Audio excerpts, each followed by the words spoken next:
दाऊद इब्राहिम को लेकर पाकिस्तान से खबर आ रही है और खबर यह है कि उसके खाने में किसी ने जहर मिला दिया, यानी दाऊद इब्राहिम को जहर दे दिया गया है और अभी वो अस्पताल में भर्ती है और जिंदगी और मौत के बीच संघर्ष कर रहा है। इस खबर को लेकर 5 बड़े दावे किए जा रहे हैं और याद रखिएगा, मैं दावा शब्द यहां इस्तेमाल कर रहा हूं क्योंकि ये अभी सिर्फ दावे हैं। पहला दावा यह कि दाऊद इब्राहिम की हालत अब बहुत नाजुक है और उसे कभी भी कुछ भी हो सकता है, यानी वो खतरे से बाहर नहीं है।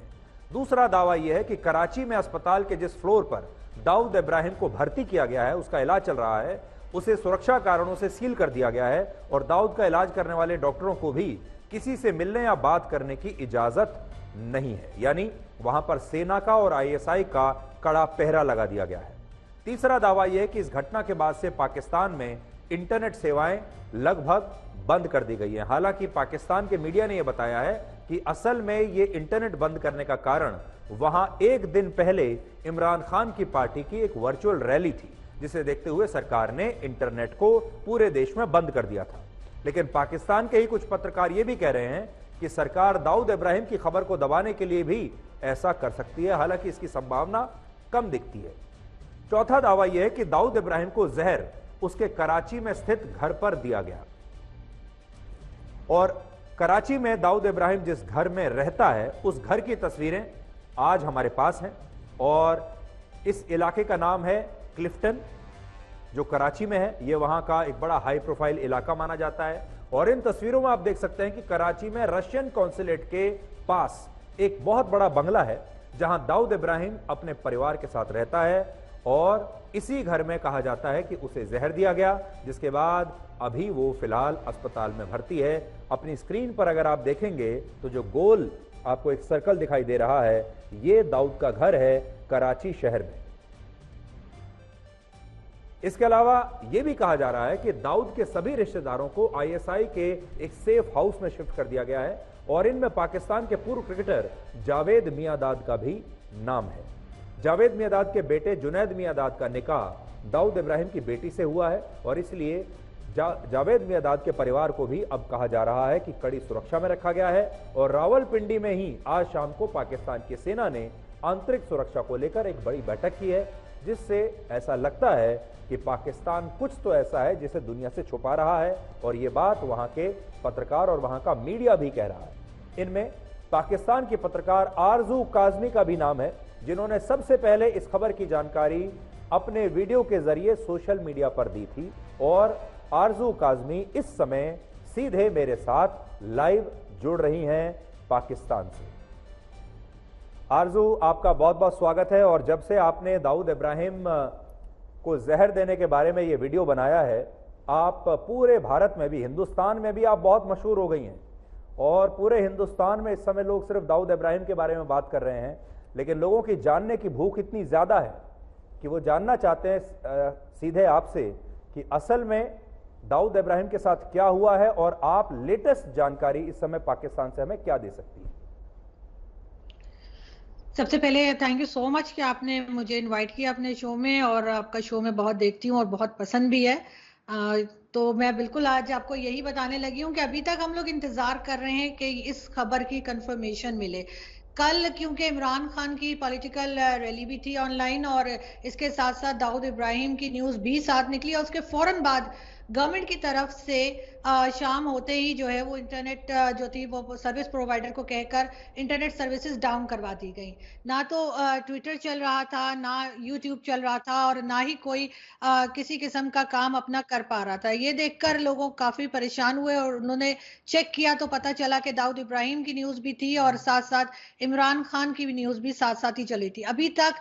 जिन लोगों ने भी उस वक्त काम किया, तकरीबन 10 घंटे ये सर्विसेज जो हैं वो डाउन रही और जिन लोगों ने उस वक्त काम किया उन्होंने वीपीएन इस्तेमाल किया था, इस वजह से वो अपनी न्यूज़ या वीडियो लगा पाए। गवर्नमेंट की तरफ से किसी किस्म की कोई सफाई अभी तक नहीं दी गई है कि आखिर इंटरनेट डाउन क्यों हुआ था, किसने किया था, क्यों किया था, कोई रीजन इन्होंने नहीं दिया है। और जहां तक हिंदुस्तान की बात है तो मेरे ख्याल है हिंदुस्तान के जो जर्नलिस्ट हैं आपके जैसे जिन्हें बहुत कुछ पता है, वो यकीनन इस बात को भी अंडरस्टैंड करेंगे कि पाकिस्तान कभी भी इस बात को एक्नॉलेज नहीं करेगा। अगर ये खबर सच्ची भी हुई, जो कि अभी तक मालूम नहीं है, लेकिन अगर ये खबर सच्ची भी निकल आई, तब भी पाकिस्तान हरगिज़ एक्नॉलेज नहीं करेगा कि दाऊद इब्राहिम जो है वो पाकिस्तान में था या कराची में था, और वहाँ पे कहा जा रहा है फूड पॉइजनिंग का भी नाम लिया जा रहा है, पॉइजन का भी नाम लिया जा रहा है। क्योंकि ऐसा कहने से हमारी जो पहले बातें हम करते रहे हैं कि वो तो दुबई में है, यहाँ है ही नहीं, उन सब चीजों से या हमें उसका कुछ अता पता नहीं, वो सारी चीजें हमारे गले पड़ जाएंगी। जी आरजू, देखिए इस समय पाकिस्तान भी पूरा हमें दिख रहा होगा, क्योंकि आप पाकिस्तान से हमारे साथ जुड़ी हैं, और हिंदुस्तान भी दिख रहा है। तो ये इस समय हिंदुस्तान और पाकिस्तान का एक आप कह सकते हैं कि एक जॉइंट इन्वेस्टिगेशन एक तरीके से हमारी और आपकी बातचीत है, जो हम दाऊद इब्राहिम के बारे में करने की कोशिश कर रहे हैं। लेकिन आपके पास जितनी भी जानकारी उपलब्ध है, क्योंकि आपने भी सबसे पहले वो वीडियो बनाया, यूट्यूब पर आपने डाला, जिसके बाद ये पूरी चर्चा शुरू हुई, आपको क्या लगता है वहां बैठकर, और आप इस समय इतना खुलकर बात कर रही हैं, तो आपकी जान को भी तो खतरा हो सकता है। आप हमसे दाऊद इब्राहिम के बारे में ये बात कर रही हैं, पाकिस्तान की सेना भी इस समय सुन ही रही होगी। बिल्कुल ऐसा है, बिल्कुल सुन रही होगी और सुनाई करती है, और मेरा ख्याल है एज अ जर्नलिस्ट मुझे ये बात खुलकर ही करनी चाहिए, क्योंकि ये वो पॉइंट्स है जिसकी वजह से पाकिस्तान को हमेशा नुकसान हुआ है। और कई बार अब पाकिस्तान जो है वो ये भी कह चुका है कि उन्हें हिंदुस्तान से बात करनी है, ट्रेड करनी है, ताकि इसी वजह से नवाज शरीफ साहब को भी वापस लाया गया। लेकिन आपके मिनिस्टर्स का कहना ये है कि जब तक टेररिज्म खत्म नहीं होगी तब तक पाकिस्तान से बात नहीं हो सकती। और इसी को देखते हुए मुझे लगता है कि जो मुसलसल अननोन गनमैन वाली टारगेट किलिंग्स हो रही हैं, शायद वो भी कहीं ना कहीं इसमें इन्वॉल्वमेंट पाकिस्तान की अपनी है, ताकि इस तरह के लोगों का सफाया किया जाए, ये सबूत दिया जाए, ये प्रूफ किया जाए कि अब पाकिस्तान इस तरह के लोगों को सपोर्ट नहीं कर रहा है। तो अभी तक तो यही कहा जा रहा था इनके राइट मैन को मार दिया है, कभी कोई इस किस्म की बात हो रही थी कि ये किसी भी जो है किसी किस्म के अटैक का मास्टरमाइंड बताया जा रहा था। लेकिन कई लोग पाकिस्तान में भी ये कह रहे थे कि जो इनके हेड है, जो इन ऑर्गेनाइजेशंस को चलाते हैं, उनके ऊपर हाथ कब डाला जाएगा।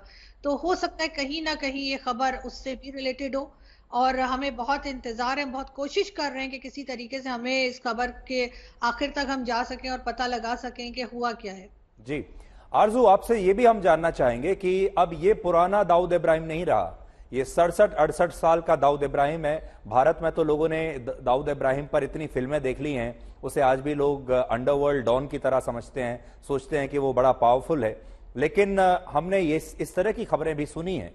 और इंटेलिजेंस एजेंसी ऐसा बताती हैं कि अब ये दाऊद इब्राहिम वो दाऊद नहीं रहा। अब असल में ये पाकिस्तान पर भी एक बोझ बन गया है, और पाकिस्तान दाऊद को कभी भी भारत को सौंपेगा नहीं। लेकिन अगर पाकिस्तान की प्रोटेक्शन में दाऊद की हत्या हो जाती है, यानी इसका मर्डर हो जाता है, या और कुछ ऐसी बात हो जाती है, तो पाकिस्तान के लिए बहुत बदनामी होगी, यानी एक लाइबिलिटी है पाकिस्तान के लिए। क्या ऐसा लगता है आपको कि पाकिस्तान खुद भी ये कोशिश कर सकता है कि वो दाऊद को एलिमिनेट करे? देखिए ऐसा पॉसिबल तो है, लेकिन ये बात सिर्फ दाऊद तक नहीं है, बाकी भी हाफिज सईद, मसूद अजहर और कई दूसरे जो टेररिस्ट हैं, वो भी अब पाकिस्तान उनसे भी अपना पीछा छुड़ाना चाहता है। और उसकी रीजन यही है कि एफएटीएफओ, चाहे हमारा वर्ल्ड बैंक हो, हर जगह पे, इवन चाइना भी अब पाकिस्तान से शिकायत कर रहा है कि इस किस्म के लोग जो है पाकिस्तान में नहीं होने चाहिए। तो अपना एक क्लीन इमेज बनाने के लिए इस तरह के लोगों को एक एक करके खत्म तो करना पड़ेगा। लेकिन बाकी लोगों को तो चले हम मान सकते हैं क्योंकि वो हमारे ही सिटीजन हैं। लेकिन दाऊद इब्राहिम का पाकिस्तान बिल्कुल अपने सर नहीं ले सकता, वो एक इंडियन सिटीजन है और आज भी वो यही कहलाता है। इसलिए बार बार यही कहा जाता है कि वो यहाँ नहीं, दुबई में। लेकिन जब भी कोई इस किस्म का हादसा होता है या जब भी कोई इस किस्म की न्यूज निकलती है तो यही पता लगता है कि वो यही कहीं पर है। तो अब अगर वो यहाँ मारा गया या किसी भी वजह से, किसी बीमारी से भी अगर वो मर गया, तो पाकिस्तान यकीनन इस बात को हरगिज एक्नॉलेज नहीं करेगा, हरगिज नहीं बताएगा कि ऐसा कुछ हुआ है, क्योंकि इससे तो हमें वो जो कहते हैं ना, लेने के देने पड़ जाएंगे, जो कि हम अफोर्ड नहीं कर सकते। जी, आपसे आखिरी सवाल मेरा ये है, क्या आपको अभी भी ऐसा लगता है कि दाऊद वहीं है, अस्पताल में है, और इस समय उसकी हालत जो है वो बहुत सीरियस है? मैं अभी इस बारे में कुछ कंफर्म नहीं कर सकती हूँ, क्योंकि मैं अपने जिन दोस्तों के साथ राब्ते में हूँ जो मुझे कराची से या कहीं से बता सकेंगे, उन्होंने अभी तक मुझे कुछ कंफर्म नहीं किया है। लेकिन जैसे ही ये न्यूज़ कंफर्म होगी, चाहे जो भी हो, मैं डेफिनेटली शेयर करूँ।